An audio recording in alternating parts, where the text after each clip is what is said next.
এটা physical এছল্টৰ cash আহিছিলে আপোনাৰ সঞ্জিত কুমাৰ ৰয় অচি হয় ৰূপহী আৰক্ষী থানাৰ আৰু তেখেতৰ আঘাত হয় আপোনাৰ ৰাইট টেম্পৰেল ৰিজনত আৰু চিটি স্কেনৰ কাৰণে আপোনাৰ মৌফুলি মেডিকেল কলেজলৈ ৰেফাৰ কৰা হৈছে।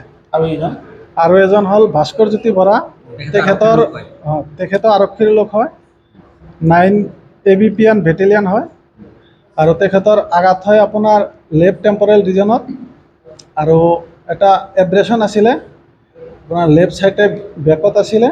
তেখেতৰ উন্নত চিকিৎসাৰ কাৰণে মৌফুলিলৈ ৰেফাৰ কৰা হৈছে। আমাৰ ইয়াতে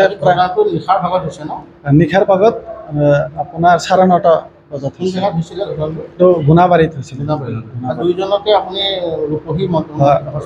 ৰূপহী মডেল হস্পিটেলত প্ৰাইমাৰী চিকিৎসা কৰি উন্নত চিকিৎসাৰ কাৰণে আপোনাৰ মৌফুলি ৰেফাৰ কৰা হৈছে।